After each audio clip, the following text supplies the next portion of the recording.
Hey y'all, you're watching Back Porch Cooking and Reminiscing. I'm Roger, and I'm happy to have y'all here with us today.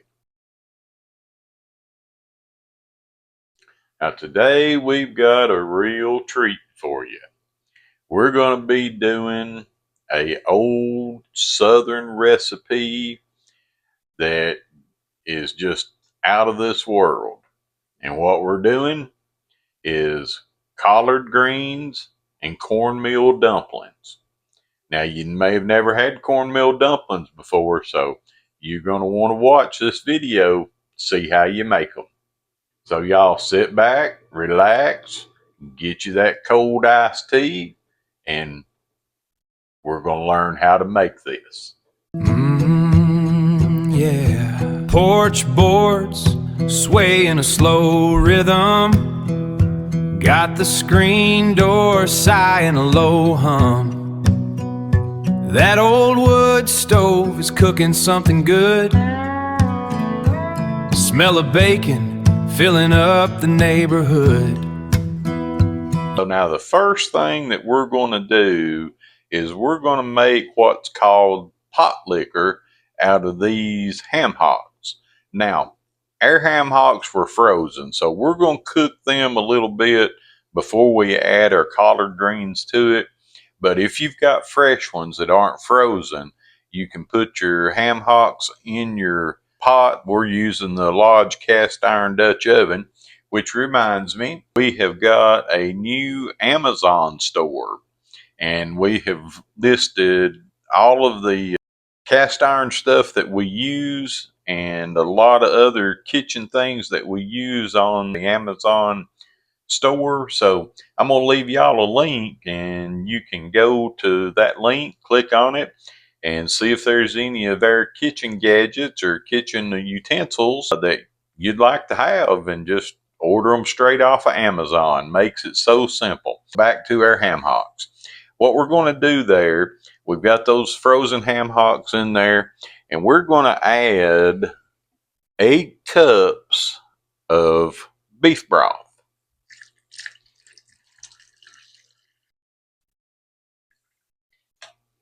So that's got our beef broth in there. And now we're going to just cut our stove top on, and I'm going to put these on about an 8 just to get them started boiling. And we're going to just cook these until they get somewhat unthawed. And then we're going to be adding our collard greens.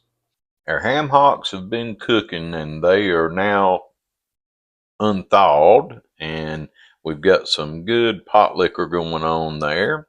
And so now we're ready to add our collard greens to our pot. Okay, so these greens are chopped. So what we're going to do is we're just going to start adding some in. And now you're going to have to add them in a little bit at a time, because they're going to have to cook down. And we're just going to get us a handful here, and we're just going to drop them down in there. It looks like a whole lot, but by the time they cook down, it won't be nowhere near as much as what it looks like it is. So we're going to stop there. We're going to just take us a spoon, and we're going to kind of push them off in there to get them down into our broth, and then we can add some more. And we did take these are some that we got that were in the package. We got them at Walmart because we didn't grow any greens in the garden this year.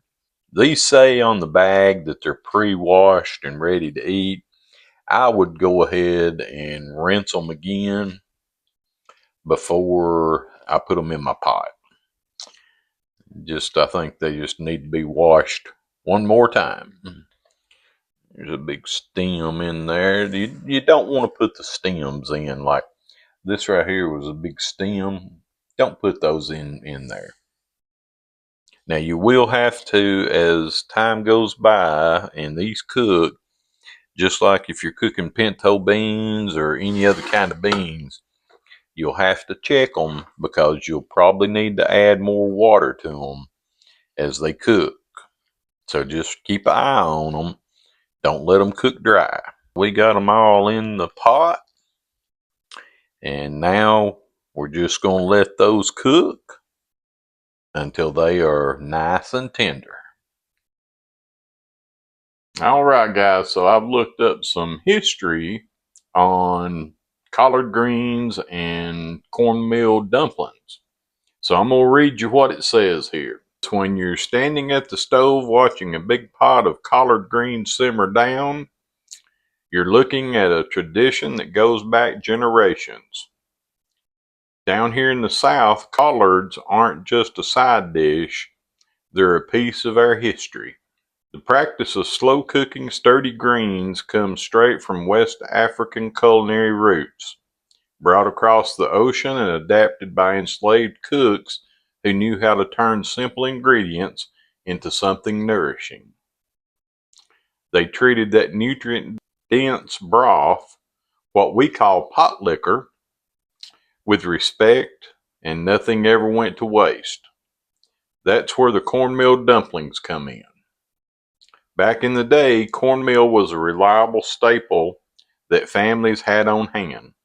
Dropping those little balls of dough right into the simmering pot was a brilliant way to stretch a meal. As they cooked, they puffed up and soaked in all that rich, smoky flavor from the ham hock or bacon grease. It's humble food, but it's real comfort food, born out of resourcefulness and ingenuity. And once you ladle up a bowl of greens with a dumpling right in the middle, you're tasting a true piece of Southern heritage. So now, as Paul Harvey used to say, you know the rest of the story. Our turnip greens and our ham hocks are completely done, and we have took the meat from the ham hocks and put them in with the greens over here. And so now we're ready to start making our dumplings. I've got 1 cup of white lily cornmeal mix buttermilk in the bowl here with 4 tablespoons of butter.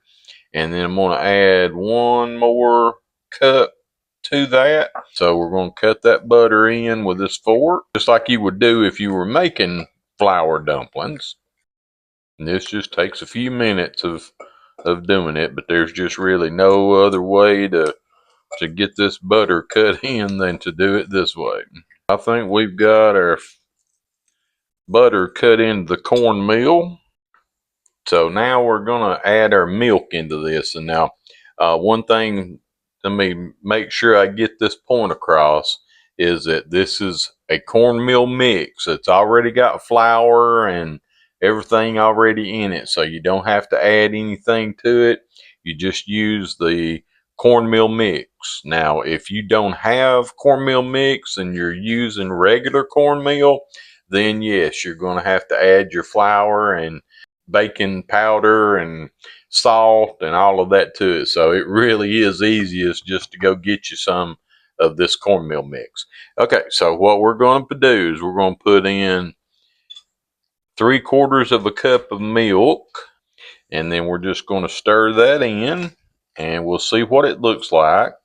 And if it's too dry, we may have to put just a little bit more milk into it, but we want to see what it looks like before we make that decision, because you do want it to be dry. But I think this may be going to need just a little bit more to it. So we did add about 2 more tablespoons of milk to our mixture here, and this is what we want it to look like. So what we're going to do now is we're going to just take this and we're going to get us a spoonful here, and we're going to just kind of form it into a dumpling. And then we're going to just take that, and this is what your dumpling's going to look like. And we're going to just put that right on the top. Don't stir it up.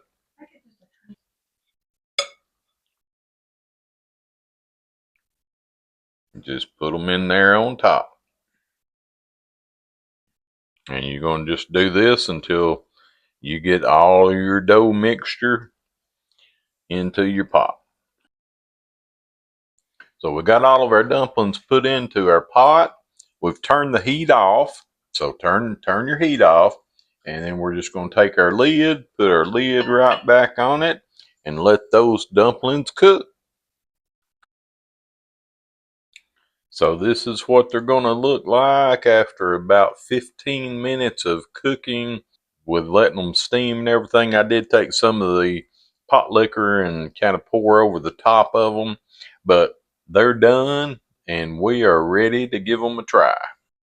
So this is what our bowl of collard greens with some pot liquor and our cornmeal dumplings looks like.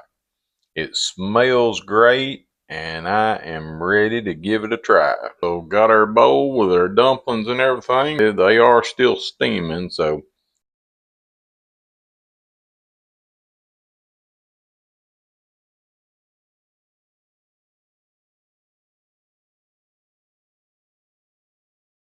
it's pretty good stuff. So that's kind of a unusual texture, just a little bit, but it is very good. And the pot liquor with the greens is just awesome. So guys, I hope that you'll try this recipe. And, it's probably something that many of you have never had before. I think you'll enjoy it. And that, like I say, those dumplings, a little bit different texture, but they are really good. So y'all, make this for your family. Share it with your friends. Remember, hit that like and subscribe button for me. Click on the bell and leave us a comment. Tell us if you've ever had the cornmeal dumplings before. All right, guys. Hope y'all will try it, and we will see you next time. We appreciate each and every one of you being here today.